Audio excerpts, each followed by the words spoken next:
So to start off, I'll be using this, I think it's a 000 brush. It's a bit older, a bit worn, so it's slightly frayed. Good for getting some nice soft blends. My name's Chris Summer. I'm a hyperrealism artist painting natural still life forms, and I've been working on this Urchin for about the last month, and this is the final section, this water droplet. So everything around the water droplet is complete, and I thought I'd just go through the process of how I sort of render this. So the underpainting is done, and just between the underpainting and the sort of detail or blending layers, I do one more layer.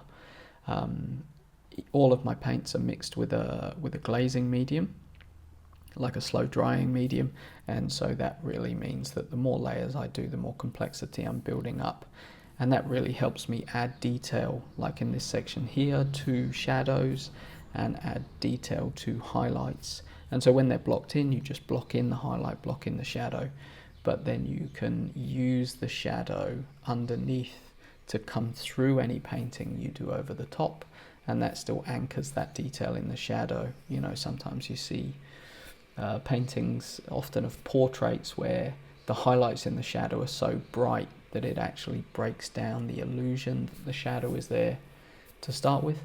And once that layer is done, then really what I do, then I start with the softening of the water droplet.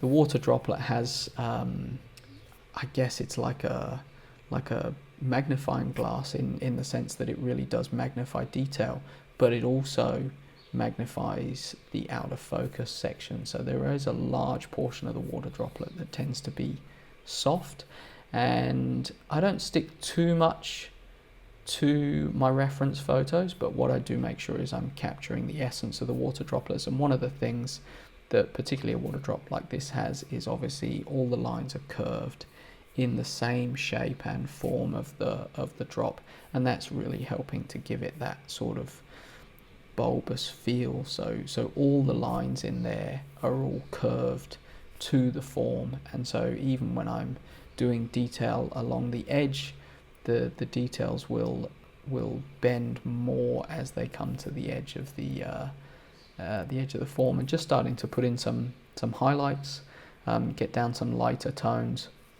One of the things that you do have to be careful of when you're using obviously a slow drying medium or a glazing medium in your paints is that you can put on your white paint, but if it's going over a darker tone, it's not going to be light. It's not going to be that bright once it dries, because it's going to be showing that tone underneath. So I start to put in the brighter highlights a little bit early, and then I can do a couple of layers over those to really get that glow and that highlight. And as we come into the detailed section, I use a finer brush, a sharper brush, and really what this is doing is sort of capturing the light. You want to bring that the essence that the light is really traveling through, and so what happens is the light hits the water droplet, but it casts it onto the surface that it's magnifying, and so there are a lot of bright spots, a lot of reflections, shadows get filled in, and so it really is very much lighter than the area around it. And so just creating the same texture that's on the water droplet, but with some nice highlights dotted around, and but making sure that I get that transition up towards the Urchin, that it sort of blends into the dry form afterwards.